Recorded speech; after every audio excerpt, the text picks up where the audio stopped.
Calling to order the regular meeting of the Wheeling Plan Commission for Wednesday, August 10th, 2022. Please stand for the pledge. Allegiance to the flag of the United States of America and to the republic for which it stands, one nation, under God, indivisible, with liberty and justice for all. Mr. Secretary, please call the roll. Commissioner Casper. Present. Commissioner Heiken. Here. Commissioner Berkey. Here. Commissioner Sprague is here. Commissioner Riles. Here. Commissioner Meyer. Here. Chairman Johnson. Here. Ms. Nyes, any changes to the agenda this evening? No changes. Citizens' concerns and comments. This would be for anyone who signed up for comments that are not specific.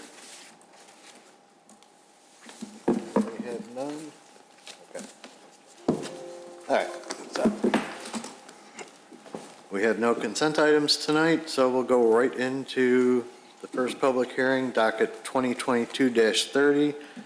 Special use to permit the processing of hazardous waste for Triumverate Environmental, Inc. at 1678 to 1680 South Wolf Road. Mr. Secretary. Triumverate Environmental Incorporated, leasee, is seeking special use approval as required in Title 19 zoning of the Wheeling Municipal Code, Chapter 19-10, use regulations and associated sections in order to permit the processing of hazardous waste located at 1678, 1680 South Wolf Road. A special use is defined in zoning of in the zoning code as use of parcel of land that requires review and consideration before approval due to the potential for negative impacts on surrounding properties. In order to be considered for a special use, the petitioner is required to demonstrate through testimony to the Plan Commission at a public hearing that the request meets the standards of the village code, including but not limited to how the proposed use will not damage the enjoyment or use of the surrounding properties. Prior to the public hearing, the petitioner provides written statements meant to show that the request meets the standards for a special use as established in Title 19. Commission chairperson will typically direct that these statements be entered into the record without a full reading of them at the hearing. Based upon the testimony and supporting materials submitted, the Plan Commission will make findings in support of or against the petitioner's testimony and report those findings to the village board. Thank you. Ms. Nyes, what do you have on this? The petitioners are here and they have a presentation. So I'll just say that staff has prepared the staff report. There was one additional email that was sent to the President and Board of Trustees in opposition to the project. This was also sent to the applicant and it'll be entered into the record. And staff just has two suggested conditions for the project. Do you want me to read them now or Sure. later? Okay. So number one is there shall be no parking of semi-trucks or trailers associated with Triumvirate Environmental, Inc. at the subject site, except for the loading and or transfer of material from the box trucks to the semi-trailers. And number two, no materials of any kind, including hazardous waste, shall be disposed and or recycled at the subject site, excluding standard office waste. All right, thank you. And who's going to speak for the petitioner? Mr. Chair, I just want to be clear to the public that the public hearing is open at this point in time, Yes, correct? yes. Okay, thank you. Will you be swearing in? Yes, I will be swearing in right now. Thank you, sir. Is anyone else going to be speaking? Okay, let's get them all done. Rachel wanted? Oh, yeah. Just might as well swear in everybody if All that's right, okay. we'll swear in everybody, and then as you start speaking, give us your name and business address. So, do you swear the testimony you're giving tonight to be the truth? Yes. Okay. Name and business address for the record, please. Thank you very much, Mr. Chairman, members of the committee. My name is Andrew Scott. I'm with the law offices of Dykema Gossett, 10 South Wacker Drive, Suite 2300, Chicago, Illinois.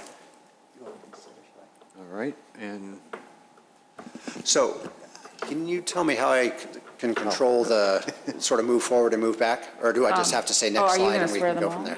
there? they did. Oh, sorry, that was it, okay. Yeah, just let me know when you want me to move forward. And So, okay, great. If we could just stay on this slide really quickly. Just, again, my name is Andrew Scott. I'm with the Law Office of Dykema Gossett. Immediately to my left with Triumverate Environmental is Ian Lanza. He's the National Services Director. In addition to his left is Justin Hartshorn. He is with Corporate Compliance. And finally, Rachel Baker. She is the Regional Operations Manager. And I'm also joined this evening by my colleague, Aaron Dorsey. In terms of the application that we filed, this has been described sort of a little bit in your staff report and also as the matter was introduced as a hazardous waste processing facility. And I guess we can sort of talk about what processing is, but I think after the testimony that you'll hear this evening from my client as to what their proposed operations are, this is really, they don't process anything here. There are materials, hazardous materials that are stored on site for temporary periods of time and then shipped off-site to other out-of-state locations for what folks would typically think of as processing. But Ian will get into that in a little bit more detail. But we are here for a special use. The use that we fall under is a hazardous material storage facility. And the property that the owner of the property with the proposed location at 1678 South Wolf Road is 1500 Pioneer Road, LLC, and we do make this application with their consent. My client has leased 2 spaces in the building, 1678 and 1680. These are 2 kind of suites that are right next to each other within the building. And what we'd like to do this evening is first, I'm just going to talk about the property a little bit, familiarize you with it in case you don't know the site exactly, talk about the project a little bit, and then I'm going to turn it over to Ian and maybe Justin for a little bit more testimony about the operations day to day and a little bit more specifics. And then, during the presentation or anytime thereafter, happy to answer any questions. So the property that you have, the image that you have before you, again, as I mentioned, this is 1678 and 1680 Wolf Road. It's an approximately, I think it's about a 34,000 square foot building. It's immediately north of Alderman Avenue, and then a little bit more orientation. The main road to the south is Camp McDonald Road. The property is zoned under your zoning map as I-1. It's a light industrial area within the village. Immediately to the north and the south are commercial and office uses. Those are located in Wheeling, and then immediately across the street, across South Wolf Road, are residential uses, single-family homes located in the village of Prospect Heights.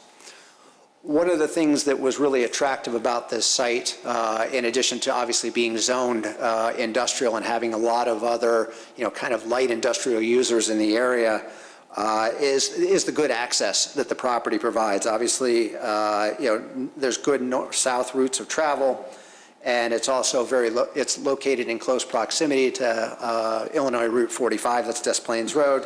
And also it's really, really close to Interstate 294, which again, as you'll hear when Ian describes the customers that they serve, it provides easy access to be able to serve the customers within the immediate area. The building itself, it's an older building, probably built in the late 1970s. As I said, it's about 34,000 square feet. It's a multi-tenant building. Again, it's divided up into a number of suites. If we could move forward just one slide real quick. So that's the building itself. There are approximately 61 parking spaces, 9 loading docks in total. In the front, there are 34 parking spaces. Those appear to largely serve customers of the businesses that are already there. 27 parking spaces in the rear. If you could just jump forward one more slide. So this gives you a sense, again, if you're not familiar with the property, it's a single-story building, parking in the front largely for customers and for employees. And if you could jump to the next slide, please. And again, this gives you a sense of the rear of the property. All of the loading is off the rear of the property. So you do have a significant buffer between the building, the landscaping in the front, and then Wolf Road from the residential uses to the rear. And you can see this was taken prior to my to my clients taking occupancy of the building. There are various manner of trucks, the kind of the smaller van, the panel trucks that you typically see with AB deliveries, or maybe the Amazon trucks that you see around town these days. And then finally, you've got some semi-trailers in the rear. You go one more slide forward. So this is the space that my client is proposing to take. Again, it is a pair of suites within the building. One of the things that's very nice about this is that there are several points of ingress and egress off of Alderman Avenue. We've got a curb cut off of Wolf Road to the north, and then immediately to the west of Wolf Road, there's another point of either ingress or egress, mainly for vehicular traffic. And then as you move west along Alderman Road, there's another curb cut that leads to the rear of the building, which is where all the loading activities are. Again, loading docks are located on the west side of the building. And then as you move a little bit further west, you've got parking spaces that are either for trucks or for employees, what have you. But again, it's very well laid out in terms of having customer and vehicular traffic up front, and maybe kind of the heavier truck traffic, panel truck traffic to the rear of the property.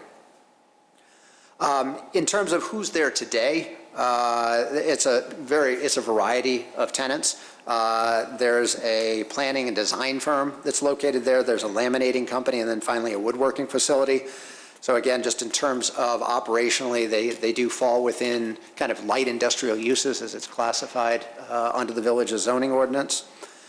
In terms of the space that we're going to take, what you see before you, it's about a 3,700 square feet for one of the suites, and then 2,800 square feet for the balance of the building.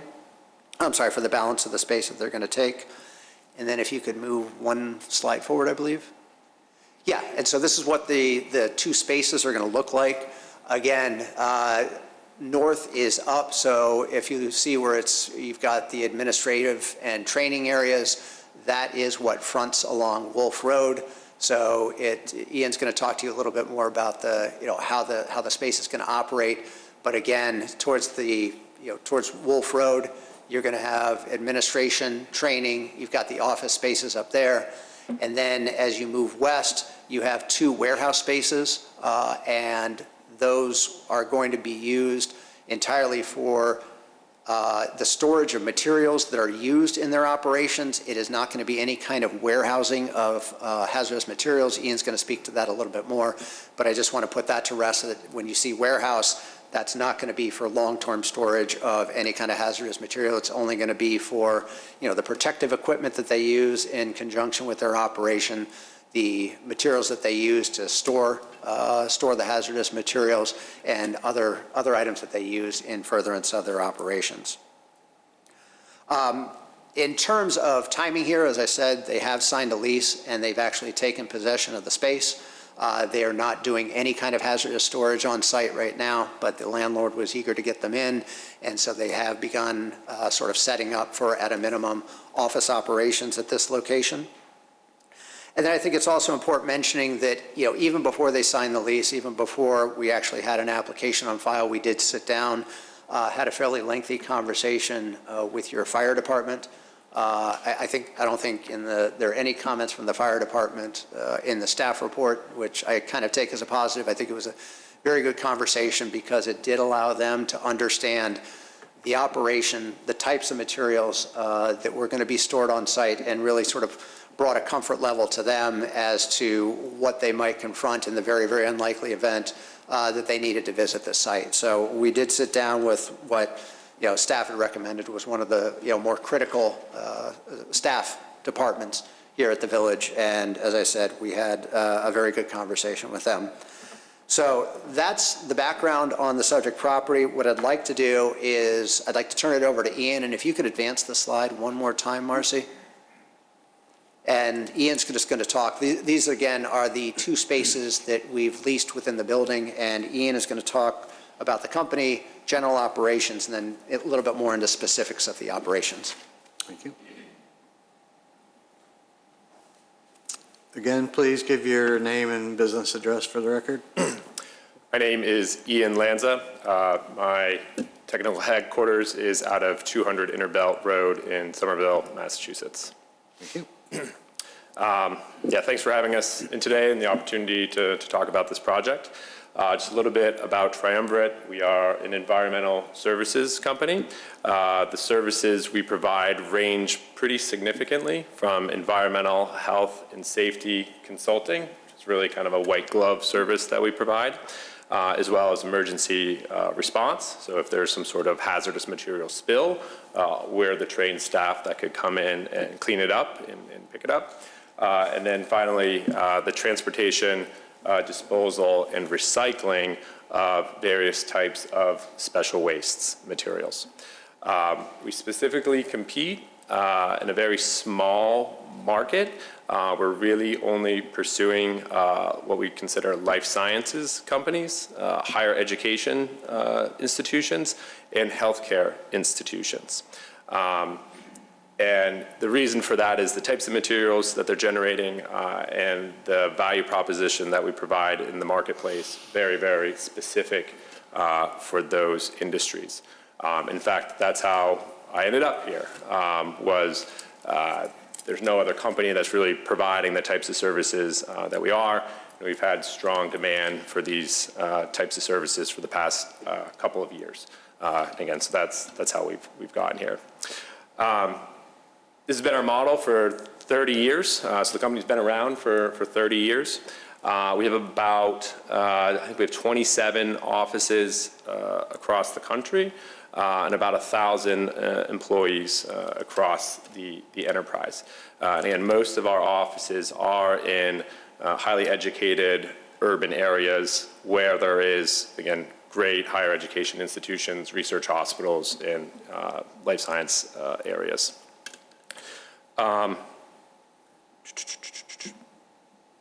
So that's a little bit of background about the company. So currently we have 6 employees who live locally here. And when we landed here, primarily providing more of those environmental health and safety consulting services and really labor services. So our staff, college educated, professionals go to these institutions and provide consulting to ensure these institutions comply with various environmental regulations. So we've been here for about 3 years doing that type of activity. And there's very, very, very strong demand for us to help collect some of the waste materials and get them to our treatment facilities, which I forgot to mention. So the waste that we do collect, we take it to either a Triumverate facility or a partner facility for final treatment and majority of the time recycling. And again, a big reason why companies will buy from us because we provide these recycling services. Those facilities are located in the Pittsburgh, Pennsylvania area, as well as Quebec, Canada, and then just south of San Diego in Mexico.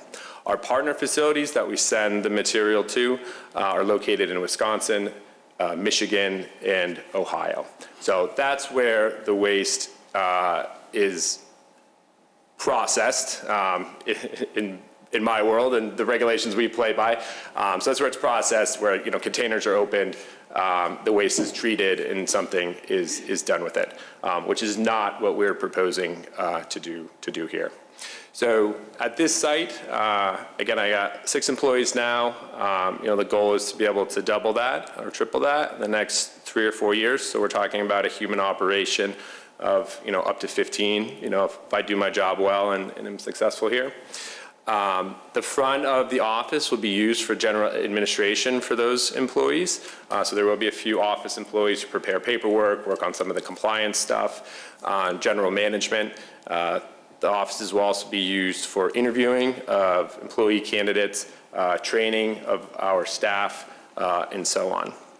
The warehouse space that you saw earlier, that is for the storage of what we call personal protective equipment and other tools and equipment used to safely handle hazardous materials. So we would store, again, our equipment, monitors, meters, things like that in the warehouse. We would also store drums and other packaging materials. These drums would be empty, the packaging materials would be unopened, and again, these are materials that we end up delivering to our customers for the packaging of the waste where it's generated. So at no point would we ever store any sort of waste material or hazardous material inside of the building. There's additional Environmental Protection Agency permits that we would have to obtain that this site is not designed for. We would never get it, and it's not our intention at all to do those types of activities there. So then the last piece of the operation and kind of why we're here today, what we would like to do is get a box truck, so like a smaller delivery truck that can fit 6 pallets in the back, and be able to go to the local customers and pick up these waste materials that have been packaged in full compliance with Department of Transportation, DOT requirements. So that means packaged into a drum or box that is specifically approved for the transportation of that material. And that's a big part of what my staff here is doing, is the appropriate characterization and packaging of it at the customer's site. So the small truck will put those materials, onto the back of the vehicle, and then it will be parked right there. And then about once a week is kind of what we're estimating. We'll have a tractor trailer come, and it'll be coming from a place far, far away. And we will back up the small box truck to one loading dock, and we will back up the trailer to the other loading dock. And we will transfer the drums from the small truck to the large truck. Again, all of these drums are completely closed. At no point would we ever open a container. It will simply be moved from one truck to another using a pallet jack or what we call a drum cart to safely pick these things up. The distance is about 10 feet, and this activity will take no more than 30 minutes. Again, we have no intention of putting or storing the material inside of the building. We just use what's called a cross-docking activity to move it over there. This activity is all regulated by the Department of Transportation, right? So we're working under those regulations that allow us to do that from a federal and from a state perspective. And then lastly, just on the waste, I wanted to talk a little bit about that. In the genre of hazardous waste, there's lots of different things that qualify for it, and lots of very dirty industries, chip making, so on and so forth. Again, we're competing in a very, very small sliver of the hazardous waste market. Again, so vaccine manufacturers, so the processes to make vaccines, they generally grow proteins, and they'll harvest those, and so some of the material may become contaminated with those proteins, which are then classified in this special waste category. So when you look at one of those containers, it would be a box largely filled with plastic material that may have some contamination on it. We may also, some of our other local customers, one is a clinical company for animals. So if you ever have tests run on your animals, that process does generate some ethanol waste stream, which is similar to like the rubbing alcohol that you would have in your medicine cabinet. But you're not allowed to dump that down the drain, so we would collect that, again, in the truck and then move it to the larger one. We are not permitted, and our clients do not generate any sort of explosive or radioactive materials, so we are not permitted to do that. Our customers don't generate those materials, and if they did, we wouldn't be the ones, touching it. So it is technically classified as a hazardous waste, but it is a very kind of small category of that material.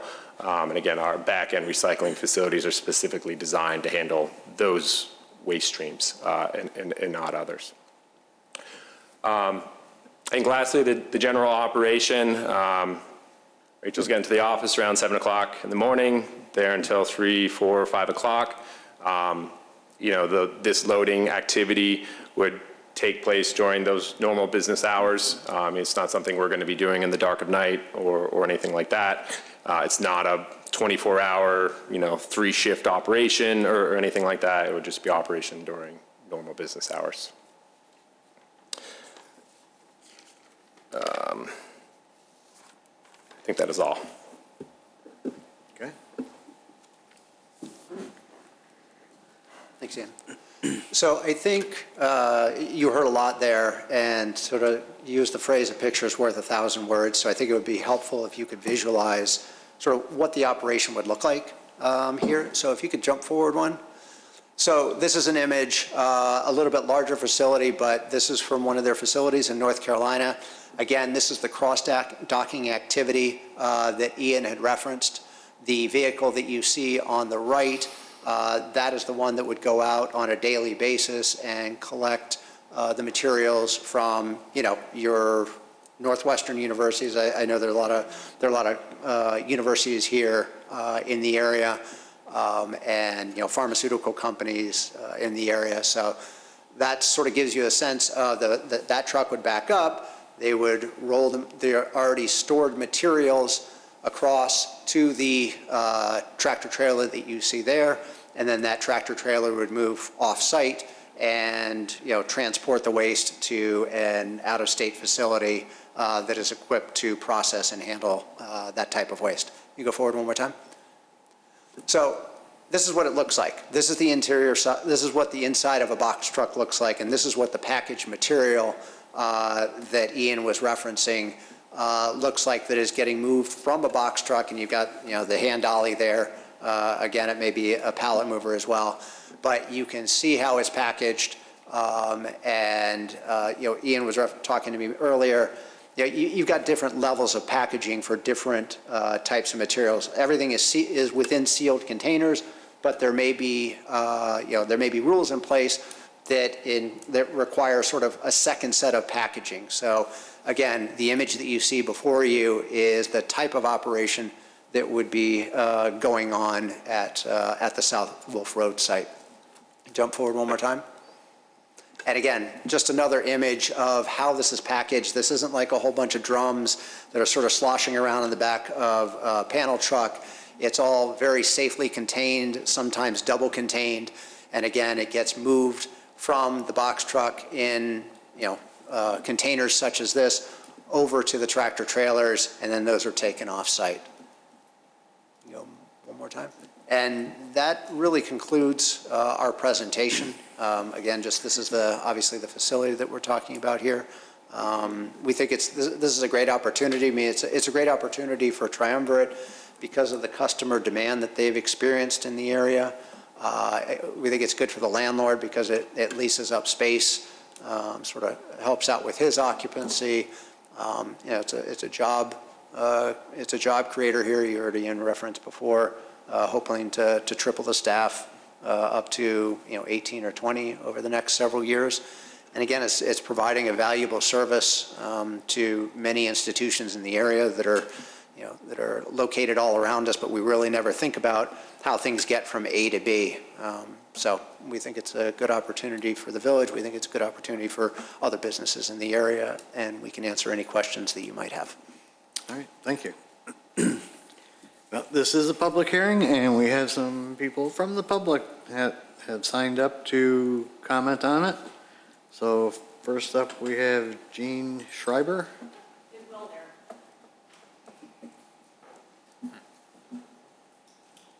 Hi. Got to swear you in. Okay. Do you swear the testimony you're giving tonight to be the truth? Yes. And state your name and address for the record. Okay, I'm Jean Schreiber, and I live in Mount Prospect. Okay. Is that good enough for my address? Is that good Since it's enough? pre-recorded, it's That's good correct. enough. That's fine. Thanks. That's fine.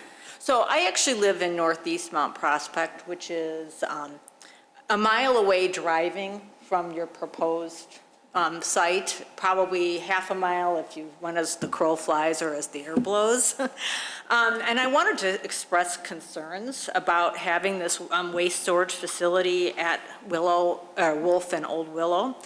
And I know that this facility will be in an industrial park, but right across the street, it is densely residential. there are probably 1,000 families that live on the other side of Wolf.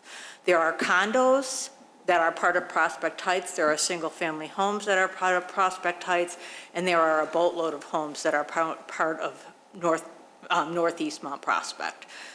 My question to you guys is, do you have a facility in the middle of a residential area? Because this really is the middle of a residential area. Not only on the east side of Wolf, which was where I live, on the west side of Wolf, if you go about half a mile, now you get there's residential areas all over the place.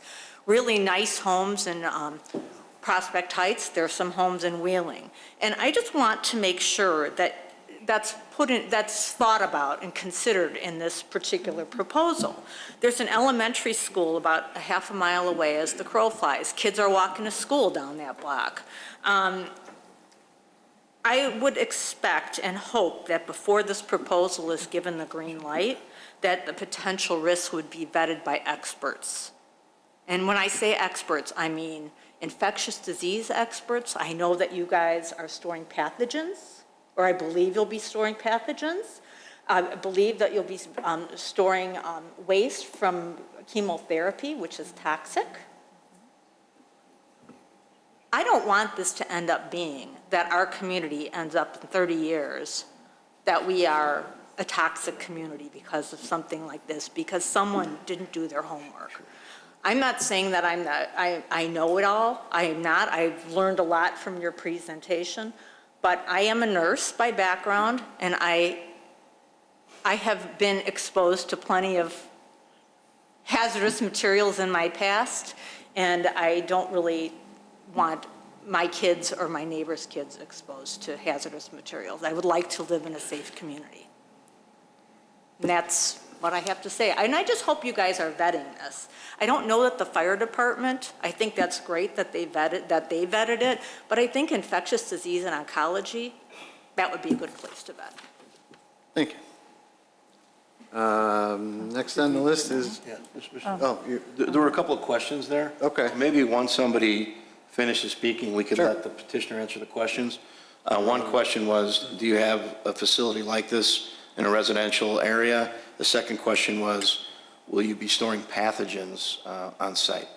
So if you can answer, I think, Andrew, that's the best way to handle it. Maybe take the questions as they come. Yeah, if we, however you want to do it, Mr. Chairman. But let me just point out, and maybe it's already clear, this is in an area of the village that is zoned industrial. So we can, I'd like to speak, and when you have the opportunity, I won't interrupt you. Okay.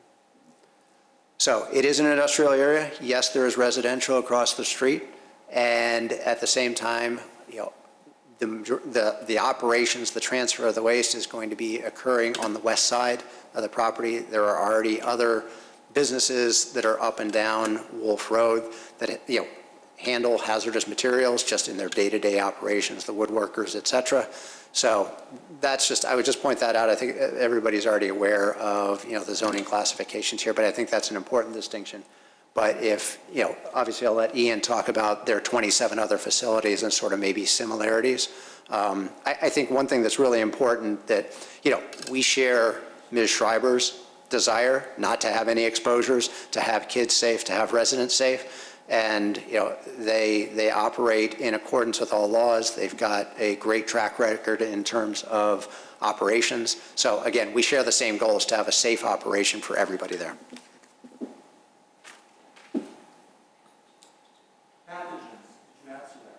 He's going to answer this, sir. So this type of layout is not uncommon for this type of operation. So where my headquarters is in Somerville, it is surrounded by train tracks on one side, residential on the other, and we're kind of smack right in the middle. And it is a very similar operation there where there are trucks coming and going, and this cross-docking activity occurs. The recycling facilities that I referred to earlier that are in Pennsylvania, Quebec, and in Mexico, those are in much more industrial areas. And again, they're generally zoned to be much more industrial. And because in those activities, there is a much greater risk for something to happen because the material is exiting the container to be put into an incinerator or to be treated. But what we're proposing to do here, it's really a materially handling exercise. And so, yeah, the picture that we saw in Raleigh, again, or Raleigh is very similar. As far as the pathogens, in Illinois, we do handle what is called a potentially infectious medical waste, and that's the technical regulatory term for it. And we may ship what are considered biosafety level 1 or biosafety level 2 materials. We're not handling biosafety level 3 or biosafety level 4 materials. In actuality, in the materials that we're handling, all of the PIMW, potentially infectious medical waste that we're handling, is coming from a vaccine manufacturer. And again, they grow proteins, and then they harvest some of the cells inside of those proteins. And in that activity, basically, the protein explodes. And because it was living, it meets the Illinois definition of a potentially infectious medical waste. We are not handling or shipping live inactive viruses. Those types of materials are treated, at the hospital or at the pharmaceutical company.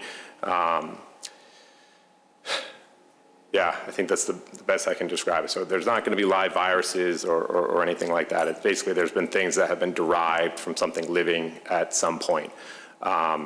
Materials that may have come in contact with blood, for example, coming from a hospital.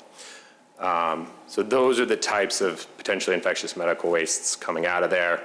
Again, in our industry, those very high-risk things, there's many controls on them, and they have to be treated at the facility that they're generated in or that they derive from before they're sent off for final destruction. I guess lastly, the last definition in potentially infectious medical waste that we are handling are sharps, so needles and so on.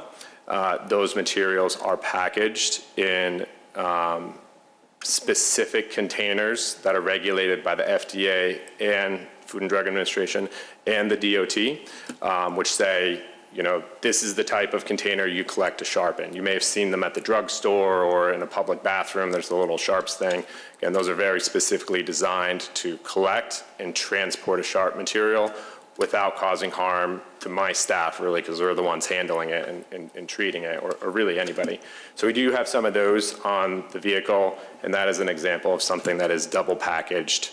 I've never seen them spill or leak. I mean, they're very securely packaged. These things are regulated by the FDA in order to use them to collect them. Okay. Were those all the questions? Yeah, I think so. All right, then we have Greg Schreiber.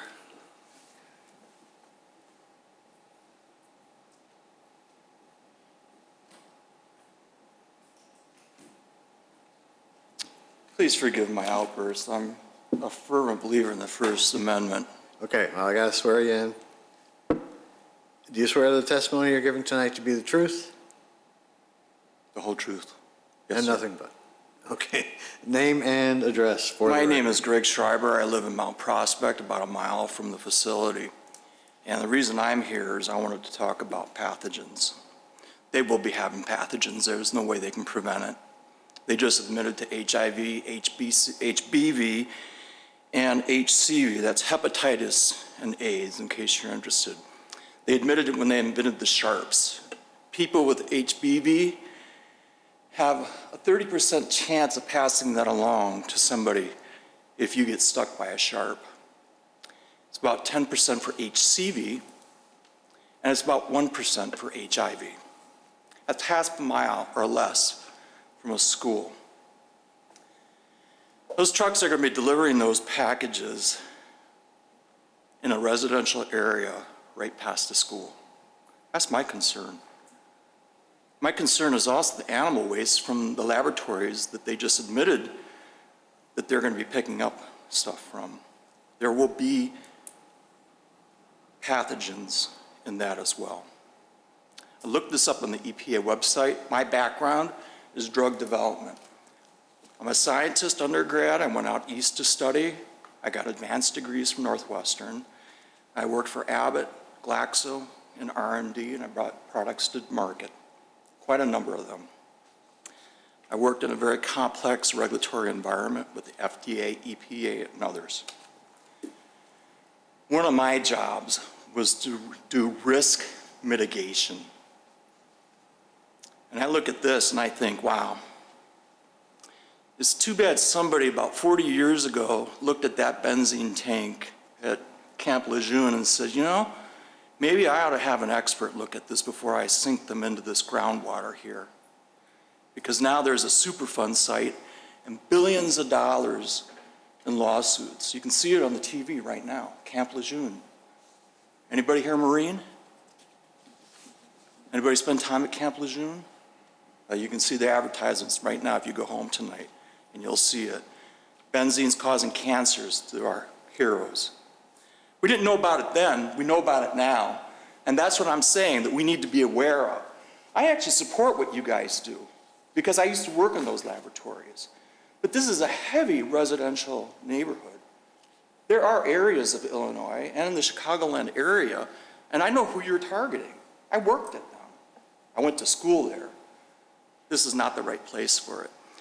Let me tell you what kind of waste is produced at these places. 85% of it is just regular cafeteria waste, food waste, office waste. Let me tell you what the other 15% is. And they're not always aware of what's going into that other 15%. It's lead, cadmium, mercury, chemical, chemotherapy, pharmaceuticals, sharps, it's cytotoxic waste, which can be cancer-causing to other people. It can be radioactive. If it's a Foley bag, for example, you say you're not taking radiological material, but if you're getting chemotherapy, if you're getting radiologic therapy, if you're getting any nucleotide therapy or diagnostics, that gets into your urine.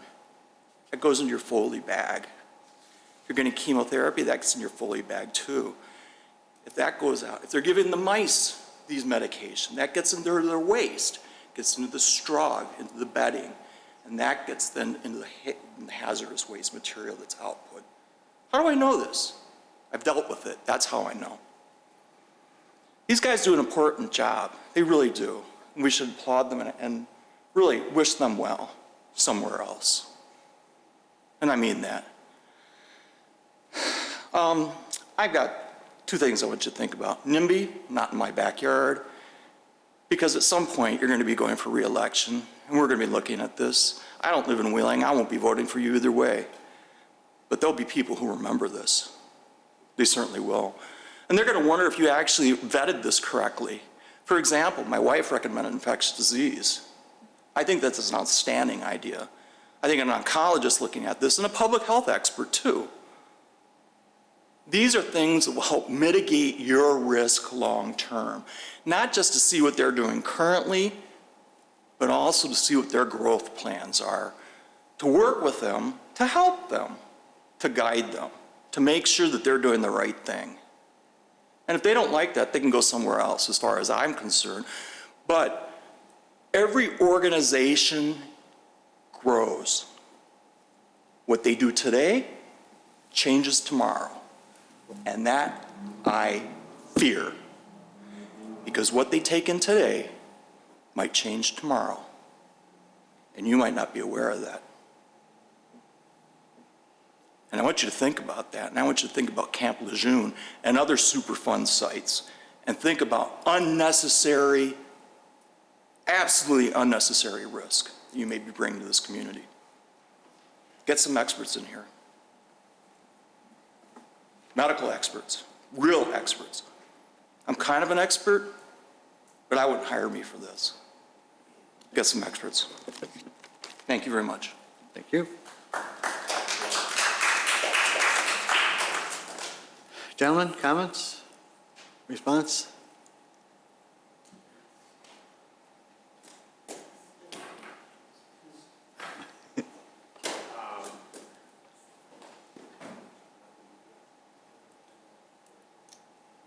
Sure. Yeah, I can appreciate where the gentleman's coming from. In that, I got into this industry as an environmentalist, and the exact same reasons you were describing. And at the end of the day, I am an environmentalist, and I feel like I'm a soldier in Captain Planet's army, trying to keep these materials out of our communities and out of the environment. And part of how we do that, and I had started the talk by talking about how we're kind of unique in the service offerings that we provide, and I talked about environmental health and safety consulting. And so a big part of what Rachel and my team does is we go deep into these organizations, and again, this isn't a very common practice why people want us there, and we do what are called waste determinations, and we very thoroughly vet the characteristics of the waste streams. And part of the reason we do it is because we can correctly identify the material so we can get it into the most environmentally friendly treatment category. Another reason we do it is because it's the right thing to do. It's the way the EPA wants you to go through it. And those are good examples. The radioactive waste one, so that example, we would go through, we would do interviews with the nurses or whoever was responsible for generating the waste, and we would help them characterize it. A lot of times we do analytical testing to confirm that. So we can either go on interviews, and then a lot of times it's backed up with analytical testing. We cannot ship or take radioactive materials. Our business would be shut down. We're not able to do that. If it were to slip by, all the facilities that we bring the material to have to monitor these for radioactive. Radioactive is one of those things. You don't mess around with it. Very, very strict around it. You have to have permits. You have to count exactly how much of that material you have on site. You have to account for where it goes when it's gone. So I don't think there would be a situation where we would accidentally have a radioactive material. And again, just in general, we are really trying to vet these waste streams, and just as much for the safety of our employees. I mean, my staff is the one on the front lines, literally handling these materials, packaging them, handling them. And it's something we take very, very seriously. And we'd be more than happy to go into our safety record if it was appropriate. But again, something we take, very, very seriously. Thank you. Next on the sign-in sheet, we have Jake Schreiner. Please raise your right hand. Do you swear the testimony you're giving tonight to be the truth? I swear. Name and address, please, for the record. I'm Jake Schreiner, and I live in Northeast Mount Prospect, about a half mile away from the site. Okay, so I see this area surrounding the Prospect Heights train station in the future as a mixed-use commercial and residential community. The Wheeling Town Center has vastly increased the Wheeling stack space, and it would be smart to replicate that success in other parts of the village. A lot of properties along Wolf Road are currently vacant or near vacancy. Once Prospect Heights completes its Wolf Road sidewalk project, I think it will spur mixed-use development along this corridor. The alternative environmental proposal will bring noise and hazardous waste to this area. This will compromise the redevelopment of other properties along this corridor. I do not think this is a wise project for the village to consider. All of my questions have been answered, and thank you for having me up here. Thank you. Any comments, gentlemen? Okay. Steve Neff, next up.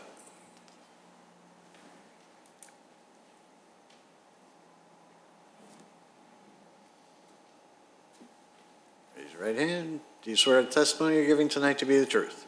I do. Name and address, please. Steve Neff, 193 South Wolf Road in Wheeling. Okay, How much time do I get? 5 minutes. All right, let's go. Good evening, everybody. I'd like to thank the Schreibers for coming out and expressing their concerns. I think their input's always appreciated. I was made aware of this company setting up shop in Wheeling in a Daily Herald article, and you know, you hear the word hazardous waste, and next thing you know, it's fear factor. Oh my gosh.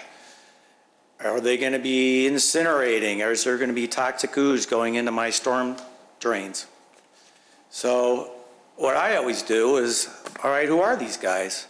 So I went to their website and I researched them. CEO is a MBA from Harvard. They got a good social responsibility page. Social responsibility, they actually reprocess a lot of the plastics. They actually bought a plastic lumber company, which I think is pretty cool. So if they can convert some of this waste into something else that's useful. You know, I think it's pretty cool that these guys want to come to our community. We've got Stericycle up the road in Bannockburn. I think they're doing a similar business. On the other side of the airport, we got SET Environmental. What kind of stuff is going on over there? We've got Waste Management over there. So, you know, I just like to think that this is a good business that could bring in, you know, good paying jobs to our town, as well as, you know, maybe you guys, while you're in town, you can check out Restaurant Row. If you can come back tomorrow, there's a band playing in the town center. We like our town.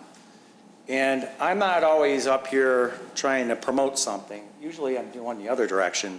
But in this case, I really like to see this company come in and grow and maybe establish a Midwest headquarters here. For the record, that's what I have to say. Thanks. Thank you. Any comments, gentlemen? Okay. All right. Then we'll go to the commission. Start at this end. Commissioner Meyer. So just a couple questions, if you don't mind. You mentioned that the EPA regulations prohibit storage inside the building. Is that correct? Did I understand that correctly? Could you come up to the mic, somebody, Yeah. please? Somebody. Yes, the EPA will permit a facility, and it will be called the TSDF, a Transfer, Storage, and Disposal Facility. And if you get that EPA permit, then you can bring the materials into the building and you can store them at that site, which it's usually stored for up to a year, and it allows for more strategic and cost-effective off-site shipment and so on. They may also allow you to treat material on site. And again, that's what we have in Pennsylvania, Canada, and Mexico. We would never get a permit to do that here. I wouldn't even begin to ask for that. That they're very hard to get. Tons, I mean, you're talking huge capital projects, engineering, you know, deep look from the fire department. And so, yeah, what we're doing is really regulated as a Department of Transportation activity. So the EPA doesn't even consider this inside of a building at a site. It's really more of an in-transit activity because nothing would be stored inside. Okay, that helps. And then if Yeah. I may, just in terms of that transit and maybe logistics, you know, you talked about how this was going to move from one box truck to a trailer with some frequency. How do you ensure that frequency so that things don't inadvertently end up getting stored? Okay, yeah. So we picked the material up on the smaller truck. The Department of Transportation says we're allowed to store that material on that truck for 10 days. And that is a Department of Transportation regulation. So all these other trucks with waste, they play by the same rules. We have an internal process where we collect the date that the material is put onto the truck, and then we identify the date that is transferred to the other vehicle. Because we will be audited by the Department of Transportation, and they will ask that same question. How do you ensure me that you don't hold this on to your vehicles for longer than 10 days? And if I can't produce those records with manifest shipping document numbers and dates, we would be cited. So we have very clear systems to ensure it's moving frequently. Thank you. Yep. I think it's up to the chair. Hold on, sir. Hold on, sir. It's up to the chairman. If you can't allow it. All right, come on up.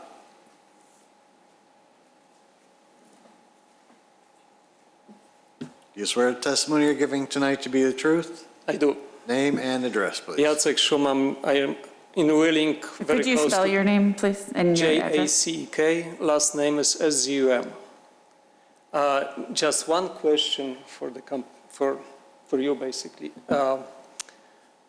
If you have a truck that will be unloaded only once every, potentially up to 10 days, that truck will be filled with that hazardous material for 10 days, stored right in that parking lot. Is that correct?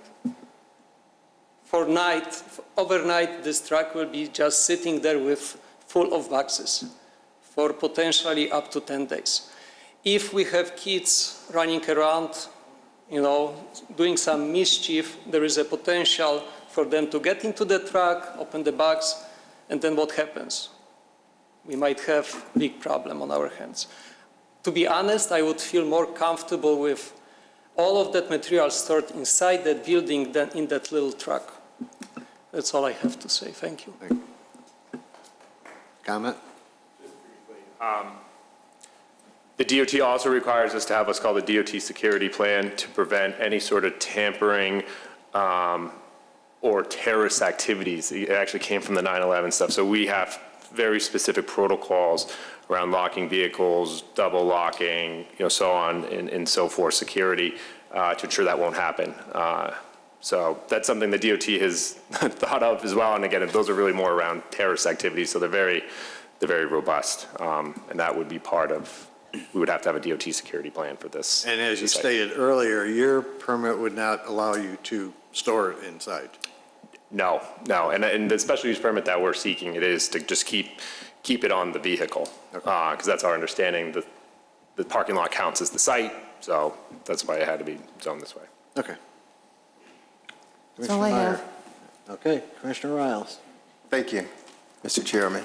And thank you for the question and the answer. But is it Ian? Please, can you elaborate a little bit more? Because the concern from what I'm hearing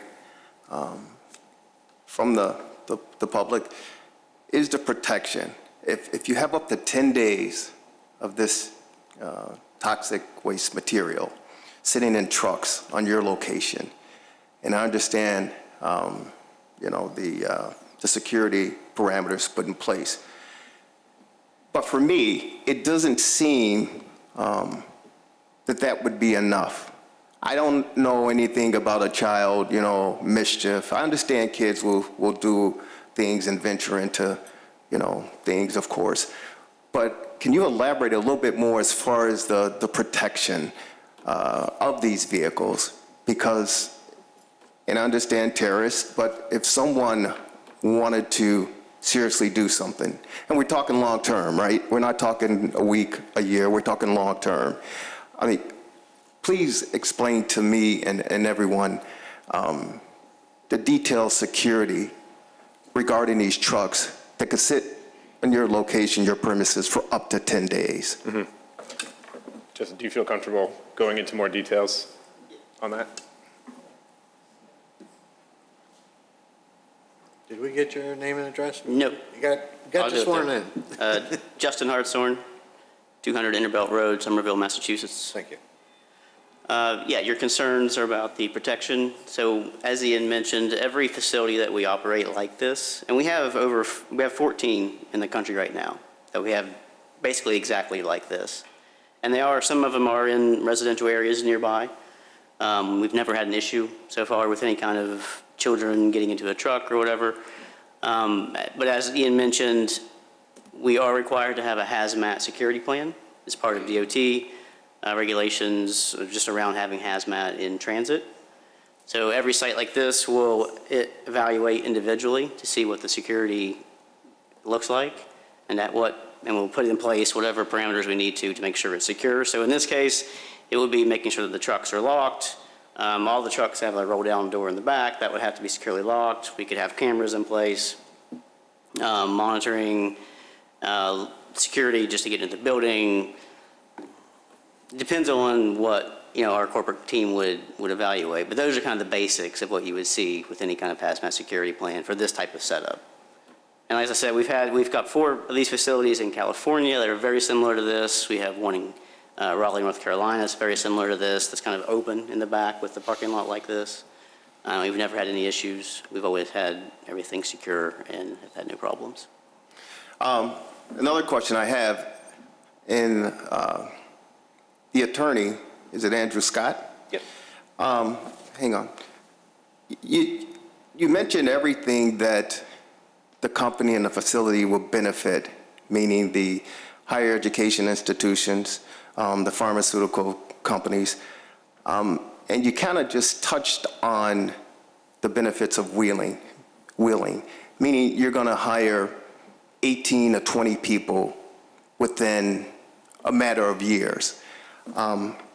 Can you guys elaborate more on the benefits of you being in this community, that the community will be able to feel the impact on a positive? Because I didn't hear much of that from the attorney. I heard everything else of why you should be here, as far as the company, the ownership, your clients that you're serving.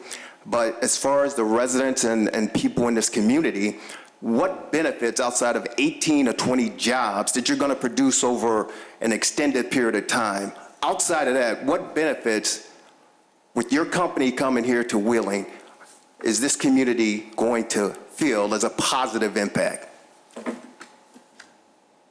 Try that.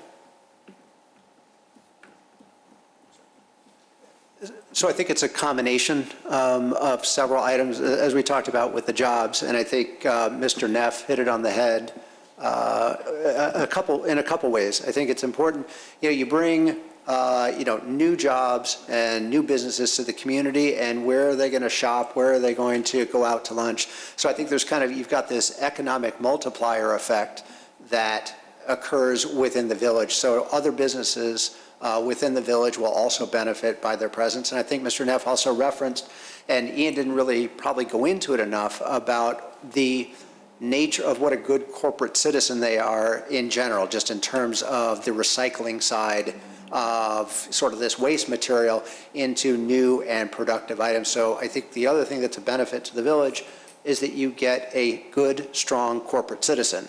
And my expectation is they're not going to just sit on the sidelines. They're going to be actively engaged in the community. They may participate in a local chamber of commerce, things of that nature. So it's not just going to be in a silo. They're going to be part of this community. And they're also, they don't just shut the doors to those that are across the street. If there are issues that, they want to hear.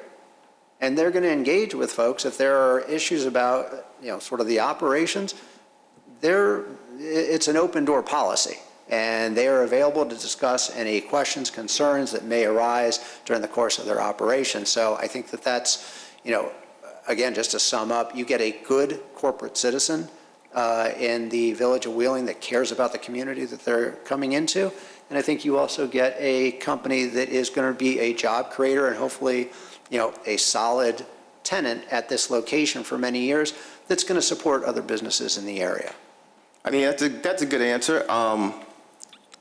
But again, 18 to 20 jobs over an extended period of time doesn't seem like that's a major impact from the perspective of what I'm hearing from the community, if you are a citizen of the residents here. And I understand that, I respect that, and I appreciate that. My other question to you is that in this photo that we saw, and maybe it was a mock photo or whatever the case may be, but as far as transporting these containers from one truck to the other truck, as far as the safety concern for the workers, we saw the gentleman in the picture here, and he was smiling, so to speak, had the dolly, but it didn't seem as if he had on any protective gear. My question to you is it that safe that workers transporting from one truck to another will not have to have any protective gear on, handling this toxic chemicals and waste? I'm going to turn that over to Ian to.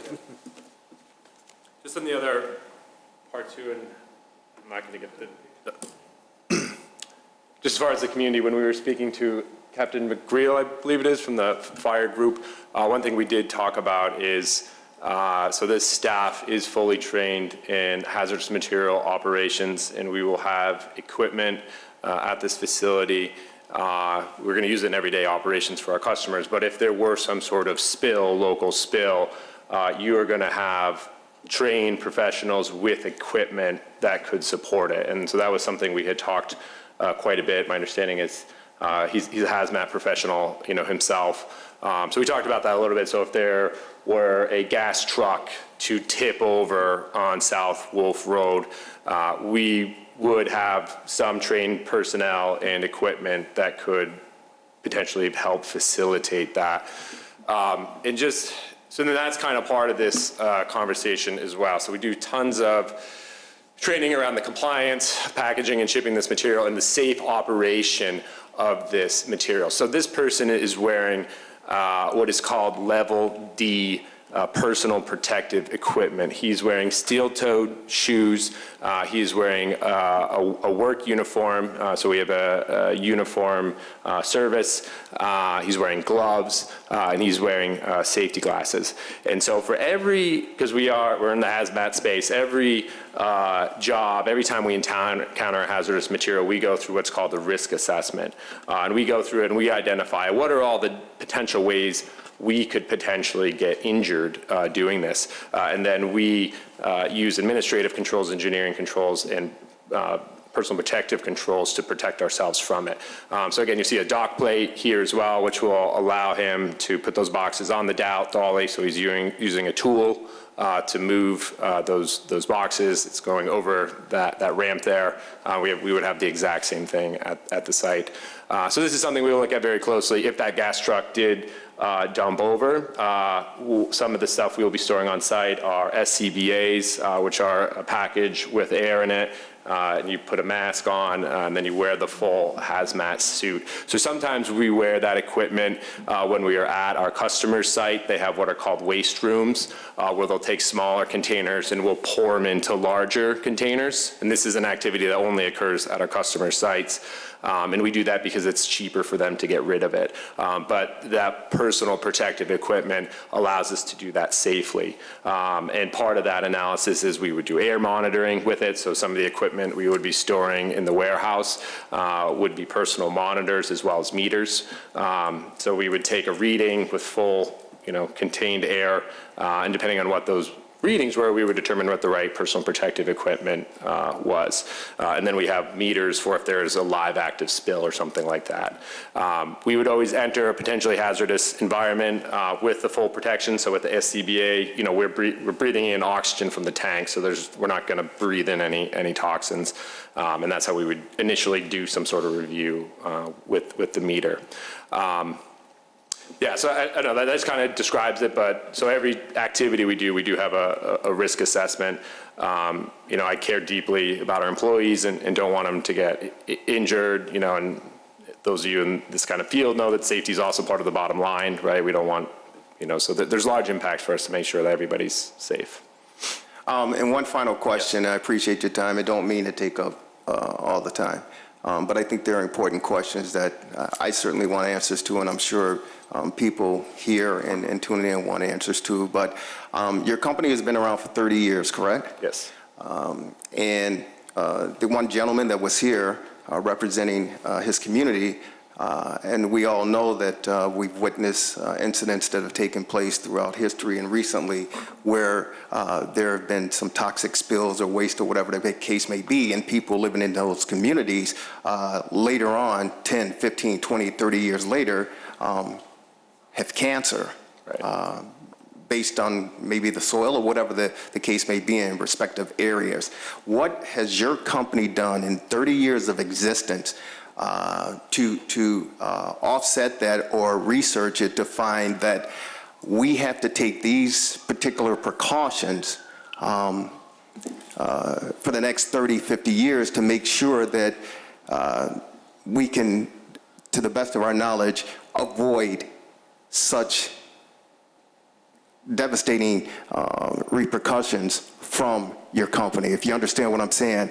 People here don't want to live 30 years and find out that they have cancer based on what's happened at your company. Have you done any research or taken any measures to try to counter or prevent that as best you possibly can in your 30 years of existence? Sure. So as an environmentalist, my general observations and the examples used before, are spills or direct discharge of benzene or other toxic materials into soil or into water, right? And there's a lot of that stuff where I kind of live now in Massachusetts. There's remediation that occurs. And so those are the huge kind of impacts that we see out there. And so we have services designed to remediate those areas. As far as us causing that type of contamination, we have the rules as far as transportation, right, that are designed to ensure that doesn't occur, and that's what all of the double packaging is. And then our facilities where we're treating the material, honestly, that's where the bigger risk is for that type of activity, either where the waste is being generated or where the waste is being treated or disposed. And we, for a long time, acted as what's called a broker. We were moving material from a customer or a generator, and then we would send it to another company that had the end disposal facilities. And more recently, we've started to own some of those that are very specialized in recycling and so on. And we take, it's a very permitted process. It's looked at very closely. The emissions are measured.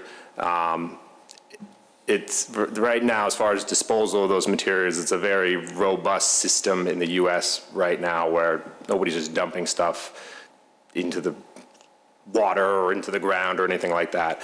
So our facilities, again, they're permitted. They've kind of gone through a process. We vetted the technology, so on and so forth. And as far as the safety around our people handling it, that's another piece. During COVID, one of the services that we provided was to do disinfection of places where someone may have potentially had it. So if somebody here, had it when it first broke out, we would be called, and we're biosafety professionals as well, and we can do that risk, assessment. We kind of understand how the virus operates, how it infects people. We would go in and wear, the appropriate personal protective equipment. We would fog it to destroy, the virus. And so on. So I don't know if that answers your question, but just an example of how we try and interact with these potentially hazardous materials, both keeping ourselves safe and then eliminating them, from the environment when we can. Okay, thank you. I appreciate it. No other questions. Thank you. Commissioner Sprague. Thank you, Mr. Chairman. Good evening. The first thing I'd like to do is just make a little clarification to the public. There was a comment made that we're elected and that people remember, which kind of sounded like a threat, but we are not elected. We're all volunteers. We're a plan commission, and we're appointed by the president and the board. We're here to make sure that the company that wants to come into our village adheres to our municipal codes and our zoning codes. And then we are either for or against with the recommendation to the board. The board is the ones that make the ultimate decision on whether the business comes into our village or not. I just wanted to get that out of the way. Okay. I think what you do is great. It's needed. And I would welcome you in our village, maybe not at this spot, but anywhere that would be maybe a little more suitable. I have a few concerns. First of all, you talk about semis being in the back there. If there's trucks or cars in that parking row to the west, is there enough room for a 60 to 80 foot truck to get into those docks? Yes, so we have looked at that. We've measured it, and there's you'll pull in and we will back right into it. And we've watched somebody else do it at that facility as well. So, yes, we believe there's room to do it. Okay. I have a big concern about, I noticed that there's storm drains in between each set of dock doors. And if your trailers are going to be parked at the dock there for whatever time they are, and there is an accidental spill, how do you keep that spill from going into entering the storm drain? Yeah, it's good. Justin and I were just talking about that earlier today before we got here. So, I mean, what we can do and what we talked about, you can put a temporary cover over it while we do the loading. You're right, there's two storm drains right kind of next to those loading docks, and they make these materials specifically designed for this activity. What we're doing, again, is very, low risk, but the equipment that we're talking about is really designed for tanker trucks, pumping gas into something where they would throw this material down, where if there was a large spill, it would prevent it. So we will have what we call a contingency plan on kind of what we'll think through those different processes, and we'll put things in place to ensure that doesn't happen. My concern, more so than when you are actually making your transfers, is when there is no one at the facility and there's an accidental spill or leakage, let's say, and there's no one there and you don't notice it till you get there in the morning and it has already entered the storm sewer.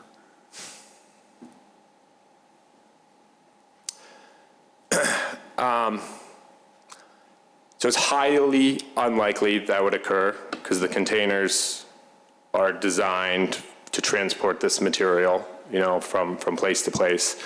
I mean, we could continue to look at that if that was a condition, and we could work that through our contingency plan.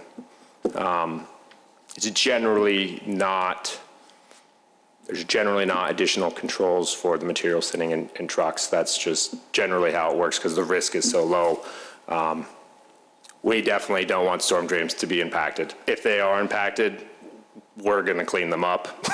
And that's some of the services we provide. So when they are impacted, our staff go and, suck it out of there and make sure it's clean. So we would have the equipment and supplies. Well, my point is I don't want you to have to clean it up. I don't want it to happen in the first place. Right. My other question is, you talked about PPE and wearing protection against accidental airborne while you're doing your transfers? Not during this activity. I was explaining that we're trained in how to use that and when to use that equipment. The 2 times that we would use it is at our customers' sites.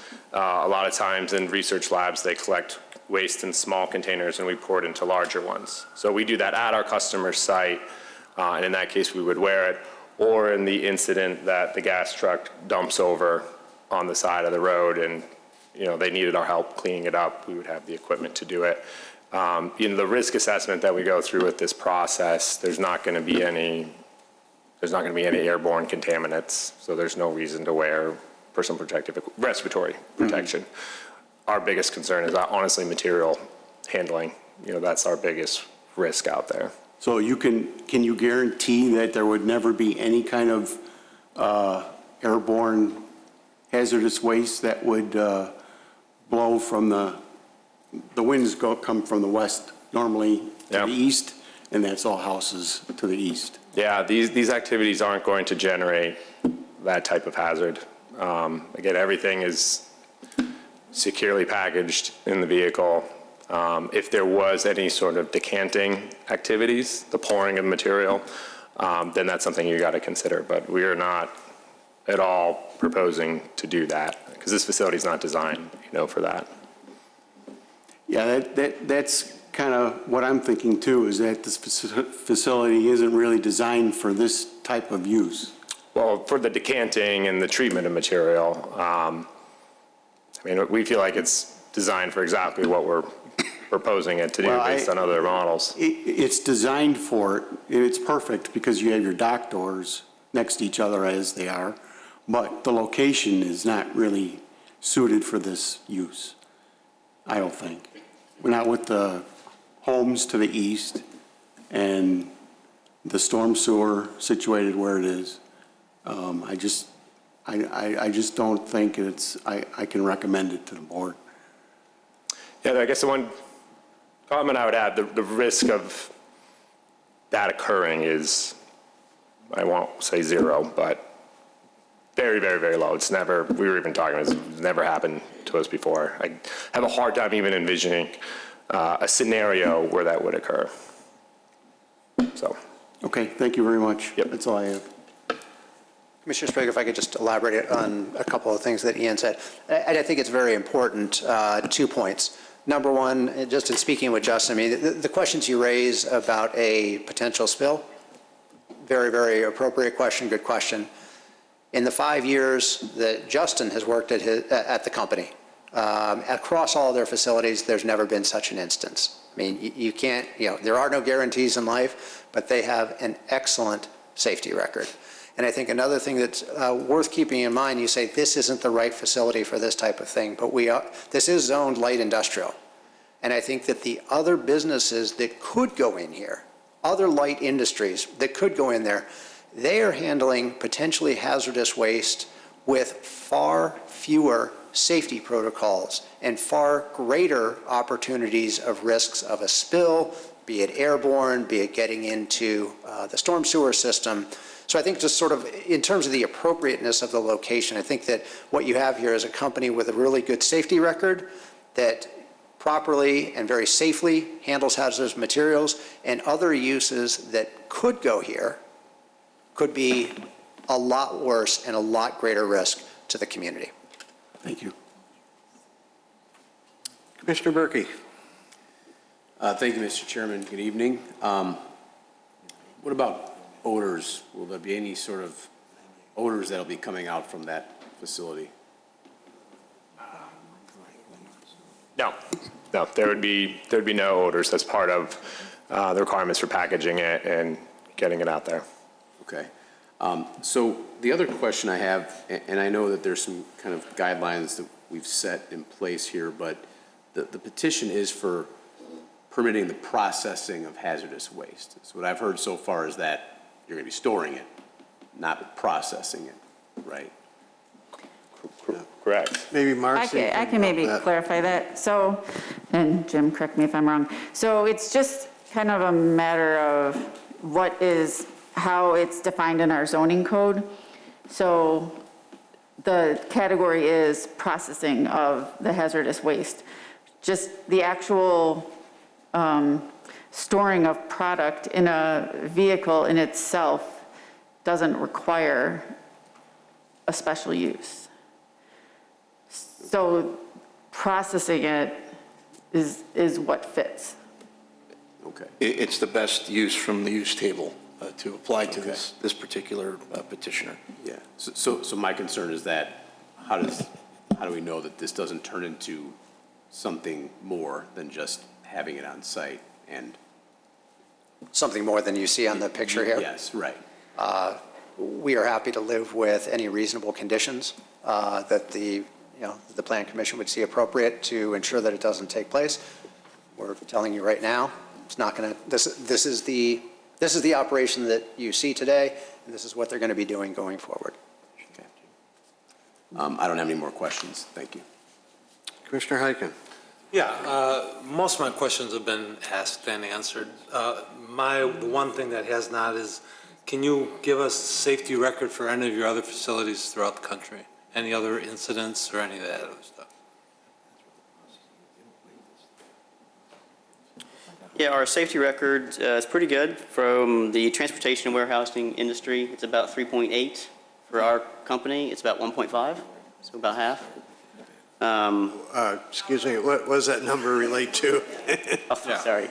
3.8 is the TRIR, or Total Recordable Incident Rate. Oh, okay. So that's kind of an industry standard number that they use. The Bureau of Labor Statistics puts it out for a transportation industry, and then also it aggregates it for all industries. So for all industries, the TRIR is about 3. And then for our specific industry of trucking, it's about 3.8, and we sit around the 1.5. Now, is that for hazmat material, or is that just trucking, transfer, general? Trucking and transfer and everything. Okay, so how does that compare to hazmat stuff then? For hazmat specifically, I would have to look that up because we don't break it out differently. We just look at it as a company. That would be my only concern. That's all I have. Okay. Commissioner Casper. Thank you, Mr. Chairman. Good evening. I will not beat a dead horse, but I too just want to be on the record, excuse me, that I'm concerned about the materials being stored in the trucks for up to 10 days, because there's a lot of crazy people in this world. And like I said, I don't want to beat this into the ground. I worked for a company that was in the chemical manufacturing business, and some people were careless with how they disposed of materials. And we got involved in Superfund litigation, which I was involved with, and it just sucked the life out of the company. And so my concern is, the only concern I have is that this stuff has to be really secured well. I do have one question. I'm not the brightest candle in the box. I'm a little confused about how you're going to transfer the material from the semis to the box trucks. When I first looked at the material, I thought they were going to pull up, you're going to just move it over on the dock. And then I went over and looked at the property before the meeting, and then I zoomed in on the picture, and there's two different docks there, and there's stairs in between. So there isn't enough space there to move the material, and you're not going to knock through the walls of the two buildings, are you? Just tell me briefly how you're going to get it from one truck to the other. There is a large opening inside the building between those two docks that we can fit a pallet jack through. Okay. And it's about a 10-foot distance. Okay. So then technically, when you're moving this stuff, you are actually bringing it into the building for a short amount of time. Yeah, it's referred to as a cross-docking activity in the regulations. And again, we believe that will take no more than 30 minutes. Okay, I just wanted to be crystal clear on how that works. That's all I have. Thank you. Okay, while we're on the subject of the trucks, you are planning only one box truck? Yeah, in the permit, we asked for two, and that is to support our projected growth. I only have need for one right now. But I'm looking at it as, okay, you had one box truck, you said could fit 6 pallets. Yes. And you're going to have a semi come and only take 6 pallets at a time? Yes, yes. Oh, okay. So that semi is they're being kind of deployed all over the country. And basically what we're doing is making this one of the stops that it would make. So it wouldn't be filling the trailer. It would take the material, then go to another site to fill it, and then go to the end disposal facility. All right. And is there identification on the trucks that say what's in it? Or? Yes, so our trucks are very clearly marked with our name and our logo. They're registered with the Department of Transportation. They're permitted for the transport of hazardous materials. And then when you transport hazardous materials, if you transport what's called more than a certain volume, you have to put those placards up, right. So like the flammable or corrosive. And so we follow those rules closely. So if we were to exceed those amounts, we fly the appropriate placards. And then a manifest is kept with an emergency response guide on the dashboard of the vehicle, again, it's not on the dashboard, it's right there though, so that if there were some sort of incident, you have access to the documents of what it was. One of the things I was going to bring up is the possibility of adding a condition about locking the vehicles. So can you go over again what your regulations are as far as securing these vehicles? Yeah, so at a bare minimum, so there's a roll-up door that you can see there, that goes down, and then there's a hook that locks into it, and then that is locked. And the drivers have access to the keys, and we would have one inside in the office as well. And then the cab of the vehicle would also be locked. Be very hard to get into the back of that vehicle. There's no window access. And it's right up against the Yeah, I mean, you would have to somehow try and go through the wall. I've never seen that done. I don't even know how you would do that. Okay.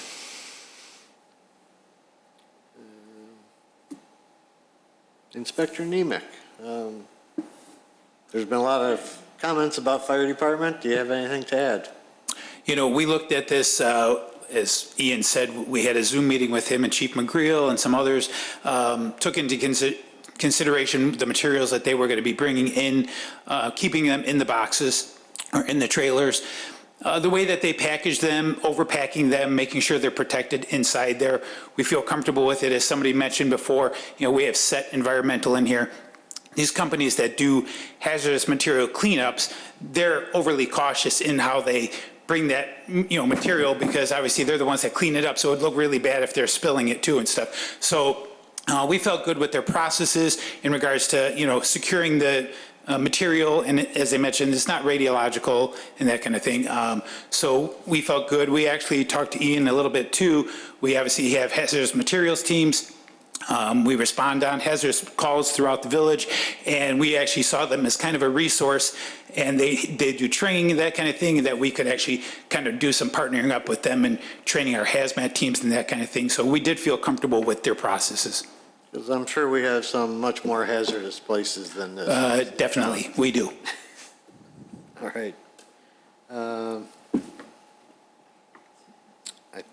think all the other questions I had have been answered. Any other questions from the commission? Nope. All right. Then we'll look for a motion to approve 2022-30. There are suggested conditions in the report. Oh, I'm sorry, yes, you're right. Yep. Number 1, there shall be no parking of semi-trucks or trailers associated with Triumverate Environmental, Inc. at the subject site, except for the loading and/or transfer of material from the box trucks to the semi-trailers. And number 2, no materials of any kind, including hazardous waste, shall be disposed and/or recycled at the subject site, excluding standard office waste. Mr. Chairman, there were a couple other conditions that you might consider that came up. Okay. The third one would be that storm drains should be covered during movement of materials from the box trucks to the semi-trucks. And a fourth condition you might consider, and I think the petitioner mentioned it, perhaps cameras should be installed behind the building, taking video of the box trucks at all times that they're present on site. Those are 2 other conditions the commission might consider. Are there any security cameras on that building at this point? Okay.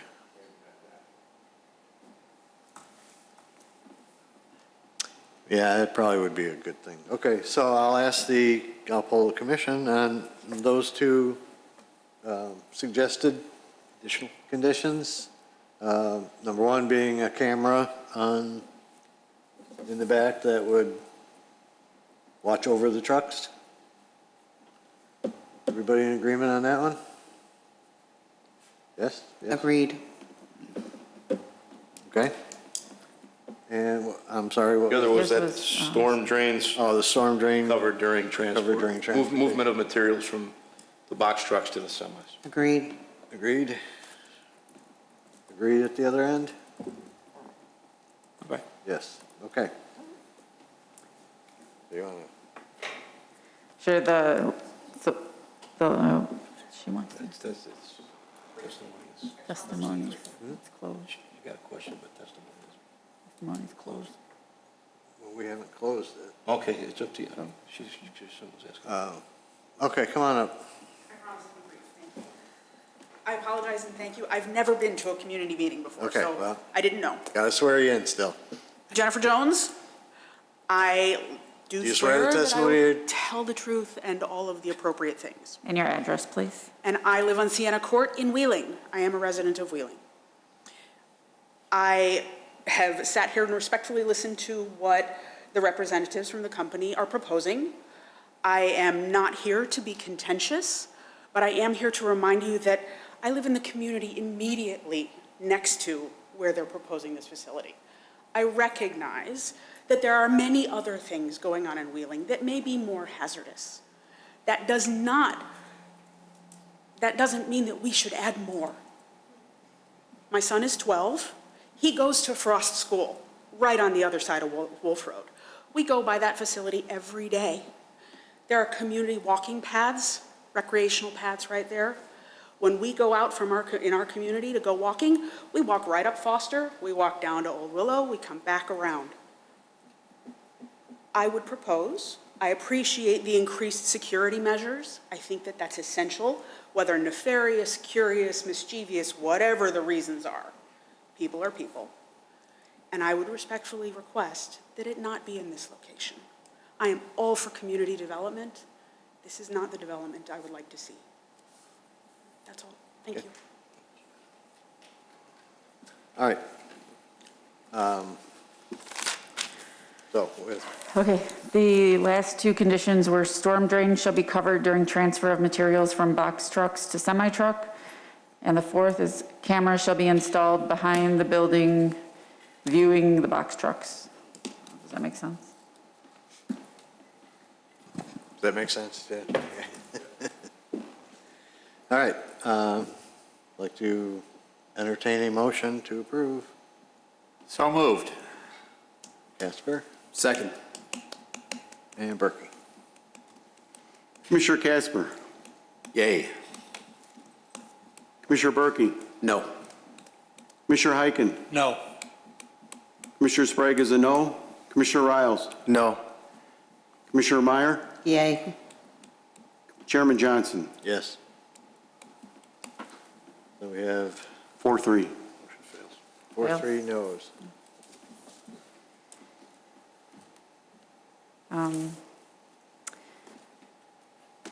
So I'll get back to you about the village board meeting, and we can talk tomorrow about that. Yes, so this will still go to the village board for their Yes. final decision. We are only a recommending body, and based on this vote, we did not recommend it. Get a motion to close the public hearing? Yes, we need a motion to close the public hearing. So moved. Second. Got it. Commissioner Sprague is a yes. Commissioner Heiken. Yes. Commissioner Casper. Yes. Commissioner Berkey. Yes. Commissioner Riles. Yes. Commissioner Meyer. Yes. Chairman Johnson. Yes. Thank you, gentlemen.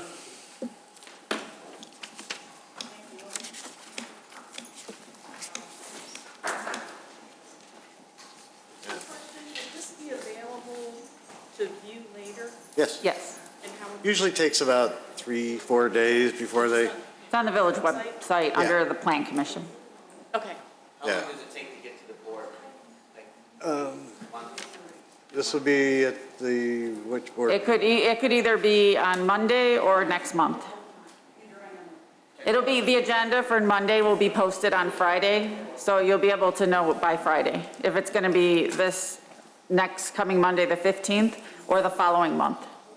I get the email, so. Okay. Okay. Thank you all for coming out. Thank you. We haven't seen this many people here in a long time. Okay, and we have another agenda item. Yes, we have a so- couple other things. All right, so next we have a pair of variation requests related to new signage for the theater in Wheeling Town Center. We have docket 2022-31A to permit a wall sign on a facade without street frontage or being adjacent to a parking area for Cinergy III, is that 3? I don't know, LLC at 401 West Dundee. And docket number 2022-31B, a variation to increase the maximum sign area on the north facade from 255 to 341 square feet. Also for Cinergy III, LLC at 401 West Dundee. Mr. Secretary. A petition for Cinergy 111 LLC seeking a variation from Title 21 Signs of the Wheeling Municipal Code, Chapter 21.4 Wall-Mounted Signs and associated sections to permit a wall sign on a facade without a street frontage or being adjacent to an off-street parking area for the property located at 401 West Dundee Road, Wheeling, Illinois. Also, a petition from Cinergy 111 LLC seeking a variation from Title 21, Signs of the Wheeling Municipal Code, Chapter 21.4, Wall-Mounted Signs and Associated Sections, to increase the maximum wall sign area on the north facade from 255 square feet to 341 square feet for the property located at 401 West Dundee Road, Wheeling, Illinois. A zoning variation is intended to be a method of adjustment to equalize regulations where the zoning code has created an unnecessary hardship. A variation is designed to allow affected property owners the same rights and privileges that others enjoy in the same zoning district. In order to be granted a variation, the petitioner is required to demonstrate through testimony to the Plan Commission at a public hearing that their request meets the standards of the village code, including but not limited to how their individual situation is unique or unusual. Prior to the public hearing, the petitioner provides written statements meant to show that the request for variation meets the standards established in Title 21. The commission chairperson will typically direct that these statements be entered into the record without a full reading of them at the hearing. Based upon the testimony and supporting materials submitted, the Plan Commission will make findings in support of or against the petitioner's testimony and report those findings to the village board. Thank you. Ms. Nyes, I believe one of these is because we had a change in the sign code. Yes, we recently updated our sign code. I believe it was last year or the year before. Somewhere between CMX and Cinergy. Yeah. So that was the reason for this variation. The street frontage. Right, the street frontage got, made this sign not possible. But for both the signs, staff is fine with the variations. They're minor. All right. Need to swear you in? You've seen this a few times? You swear the testimony you're giving tonight to be the truth? I do. Name and business address, please. My name is Bill Holly. I'm from Bright Light Sign. My address is 310 Telstra Road, Lake Zurich, Illinois. And I'm here to represent Cinergy for this matter. All right. As was mentioned, we are requesting a variance for the wall sign on the facade without a street frontage or being adjacent to off-street parking at 401 West Dundee Road. And we are also asking for a variation to increase the maximum wall signage area on the north facade from 255 square feet to 341 square feet. I can answer any questions that you might have in regards to these signs. Well, we'll see if we have any. Commissioner Casper. Thank you. So I take the train every morning from the Wheeling station, and I go by there all the time. So my big question is, there are apparently temporary signs that are up right now. Correct. Are those approximately the size of what the permanent signs will be? With exception to the background of the banners, the actual lettering on the signs. I'm just talking about the size so that I can get a perspective. Yes, as far as the letter sizes go, they are. Obviously, the banners have a large background. Naturally, that won't be included with the signs. Okay. I just was trying to keep it in perspective. That was the only question I had. Commissioner Hyken. I have no questions, thank you. Commissioner Berkey. No questions, thank you. Commissioner Sprague. Thank you, Mr. Chairman. I have no questions. Commissioner Riles. No questions, thank you. And Commissioner Meyer. No questions, thank you. Don't you wish you had been first? I do. Yeah. I mean, it was all very interesting, but I only have one question. There was a note on one of the drawings about an LED bar for vertical illumination. Yes, I can answer that. Okay. So it's That actually, go back to the old. it's just right on top here. Okay. So it's just. Yeah, you can see it's what's labeled F. But is it uplighting? Because I know CMX talked about having a pillar of light, and apparently they can't do that now. No, but based on their picture, which is very small, It's not a projecting, Okay. I was just curious. it's not, well, I mean, that's not how it's shown. Okay. It's just a light. Yeah, I think it's just to help light up the swirly thing. Okay. Actually, the letters are illuminated from within. Yeah. What that may be for is to illuminate the Background. the film Yeah, decoration. oh, yeah, that's what I meant by the curly thing. Oh, okay. The curly thing? That's film. That's their. The margarita? Film cup. It's a cup made out of film. Yeah. It's a cool logo. I wasn't sure. Creative. I wasn't quite. I knew it was a dream. All right. No other questions? Then I need a motion to approve 2022-31A. So moved. Second. Meyer and Berkey. Commissioner Meyer. Yes. Commissioner Berkey. Yes. Commissioner Casper. Yes? Commissioner Heiken. Yes. Commissioner Sprague is a yes. Commissioner Riles. Yes. Chairman Johnson. Yes. Now a motion to close 2022-31A. So moved. Second. Meyer and Riles. Commissioner Meyer. Yes. Commissioner Riles. Yes. Commissioner Casper. Yes? Commissioner Heiken. Yes. Commissioner Berkey. Yes. Commissioner Sprague is a yes. Chairman Johnson. Yes. Now a motion to approve 2022-31B. So moved. Second. Commissioner Sprague is a yes. Commissioner Meyer. Yes. Commissioner Casper. Yes. Commissioner Heiken. Yes. Commissioner Berkey. Yes. Commissioner Riles. Yes. Chairman Johnson. Yes. And finally, a motion to close 2022-31B. So moved. Second. Meyer and Berkey. Commissioner Meyer. Yes. Commissioner Berkey. Yes. Commissioner Casper. Yes. Commissioner Heiken. Yes. Commissioner Sprague is a yes. Commissioner Riles. Yes. Chairman Johnson. Yes. Thank you. Thank you very much. Go So ahead, some signs. you will be going to the board on Monday, August 15th? August 15th? Yes, Okay, thank you. You have a time for that? 6:30. 6:30? Yeah, right here. Same time, same place. We'll try and get you on there And early. probably even faster. Yeah. One can only hope. All right. We don't have minutes to approve, but we do have findings of fact for docket numbers 2022-29A, 2022-29B, 2022-29C, 2022-29D, and 2022-29E. So moved. Second. That's Sprague and Meyer. Yep. Commissioner Sprague is a yes. Commissioner Meyer. Yes.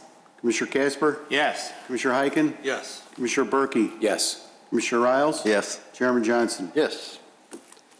All right. Other business. I'm going to go first.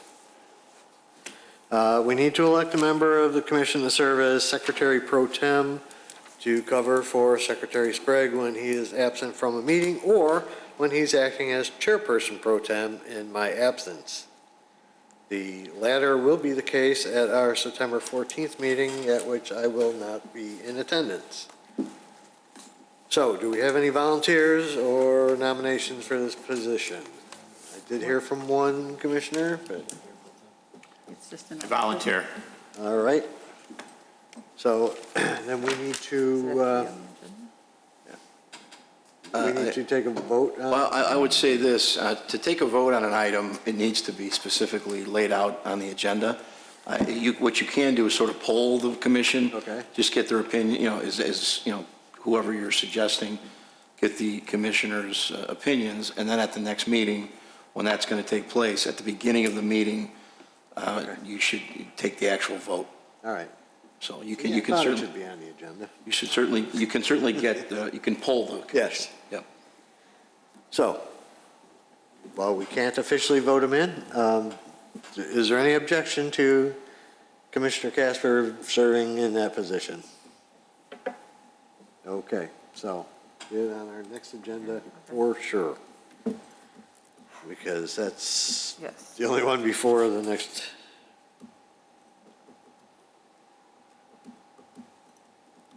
And I believe, Marcy, you had some other biz. Yeah, so the first thing is the joint meeting with the village board has been rescheduled from August 24th to September 14th. So, which September 14th is a regular plan commission meeting date. So August 24th, we'll have a regular meeting here. And then on September 14th, we will have our joint meeting at Public Works in their lunchroom on Hintz Road. I also have a few updates. Moe's Cafe is now a full-service restaurant, and they are looking to do outdoor seating while they wait for their gaming license with the state. So they don't have their games yet. District Brew Yards, I don't know if anyone's been by it, but their graffiti wall on the north side is complete. They're replacing the windows currently, and the post holes have been dug for the patio or the deck, and they're working on the interior build out. An old Munich tavern on the west of their building, they've put in the gazebo, and on the north side, they've put in their new deck, and that railing separating the back area from the parking is in, and they're just finishing up their kitchen, so they're almost done. Okay. And Popeyes, I see, Popeyes is under construction. being worked on, Yes. and yeah, everything is going along. Yes. Wish they would finish the corner over here by the 500 building. That would be nice to get done. Any other business? Commissioner Casper? No other business, sir. Commissioner Heiken? Nothing, thank you. Commissioner Berkey? Nothing, thank you. Commissioner Sprague? Thank you, Mr. Chairman. Marcy, anything about the PUD that's been pending? Oh, across the street? Yeah. Oh, there. No, I have not heard. Hopefully they'll be back soon. Okay. That's all I have. Commissioner Reynolds? The only question I had, thank you, the Heavenly, is it Ribs place? Yes. When are they scheduled to launch or open? Do we know? Oh. I mean, I've seen activity over there. Yes. Right, yeah. I'm not sure. I think they're, still working on the kitchen. Okay. What, do you know anything about that? Yeah. I just know, I think they're like finally getting to work on it and stuff, and I just got some submittals for the fire alarm or sprinkler modification, so hopefully it should be going pretty quick here now. Yeah, I don't see a lot of activity there, but Yeah. I know they're They're picking getting away close. at it, and they got their signs up, so. Yeah. Right. Which I don't think was the sign that we talked about that time, but that's for another time. Commissioner Meyer? No, thank you. All right. Any other things from the fire department? Let's see, they're putting in, they're doing all the civil engineering, or the underground work for Union Apartments over on Wheeling Road, and they dropped 2 tanks in the ground for the fuel farm on Wolf Road yesterday, and they're gonna sink the other 3 next Tuesday and stuff, so moving along with that. They're gonna have 5? Yeah, 5 total. All right, thank you. If nothing else, I would entertain a motion to adjourn. So moved. You pick that one. I don't know who Any that way was. you want. It was everybody at once. He's got seniority. Two Heiken and Berkey. The usual. Okay. Meeting's next All in favor to adjourn? Aye. Opposed? We are adjourned. Thank you, everybody. All right. Thanks, Bob.